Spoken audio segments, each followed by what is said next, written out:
Hello, students of class 9. Today we are going to study chapter 2, the Vedic period. I hope the previous class was clear to you all. So, today we are going to study society, social organization. In the Rigvedic time or the early Vedic period, the Aryans they lived in villages along with their families and they followed patriarchal system. So what is this patriarchal system? So this means that the oldest male member of the family was its head. He was called Grihapati or Kulapati. So, as the name tell, Grihapati, Griha means house, okay? House leader. After the death of the Grihapati, the responsibility was given to the eldest son. Several families they lived in a grama or village. So several villages formed a Visha. Many Vishas formed a Jana. The head of the village was called Gramini, that is Visha, Vishapati also. Okay, different names he had. Rajan or king was the head of Jana. The kings governed was with the help of ministers like Gramini, Purohita and Senani. The Senani was the commander of the army and the Purohita he performed religious ceremonies. The administration of the village was carried out by the Gramini. So here the king did not maintain any regular army. So you may be thinking in the time of war what he would do, isn't it?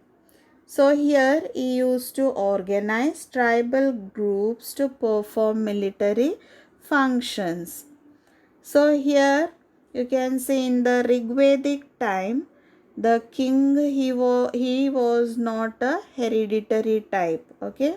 Like the tribals they used to choose one leader from among themselves only who is strong and capable to protect their tribe group. He was chosen as the king and the three officers they used to help the king. Three officers were Gramini, Purohita and Senani. Okay, so that's why he does not have any regular army here. In the Rigvedic period, three popular assemblies were there. That was Sabha, Samiti and the Vidata who advised the king. The Vidata was the earliest assembly which used to perform all kinds of functions like economic, military, religious and social functions. So here you can see women they actively participated in the deliberations in the Vidata. The Samiti was the assembly of the people and the Sabha was the council of elders. The Sabha performed advisory and judicial functions. The Samiti was called to session on special occasions only. Whereas in the later Vedic age, kingship became hereditary and divine elements came to be associated with the king. So here in the later Vedic age you can see kingship became hereditary. So this period marked the beginning of taxation system also, that is tax was also collected from this period. During the later Vedic age, popular assemblies they lost their importance. Only the Sabha and Samiti came to be dominated by chiefs and rich nobles were there. women, they lost their freedom. They were no longer permitted to attend these assemblies also. Okay. Now we'll see what was the position of women in both the period. During the Rigvedic period, women were respected. The institution of marriage had become sacred. Okay, and the daughters were given freedom to choose their husbands. The system of remarriage of widows was also there, and there is no example of child marriage, as the marriageable age in Rigveda was from above 16 to 17 years. So that shows that child marriage was not there. In the later Vedic period, you can see there was a significant decline in the status of women. Their participation in yajna was declined.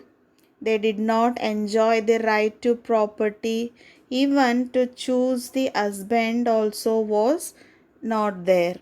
Okay, so you can see how much changes have taken place here, isn't it? So next we'll see class division. Though the caste system is not mentioned in the Rig Veda, but the fact remains that there was some kind of class division in the society. Okay, so it is not written anywhere regarding the caste system in Rig Veda.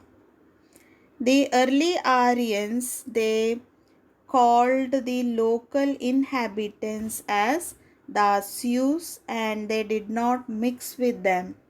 So the early Aryans, they came from Central Asia, and the inhabitants, those who were there in this region, they were called as Dasyus by Aryans. Okay, and they did not mingled or mixed with them. So it said that during this period, the tribal chiefs and the priest, they acquired a large share of booty and grieve at the cost of their kinsmen. This resulted in social inequalities, and tribal society got divided into three groups, that is, warriors, priests, and the people. The fourth division was called the Shudras. So it is not mentioned in the Rig Veda, but the word Shudra is mentioned for the first time in the 10th mandala of Rig Veda, and it is the later edition. Okay. So here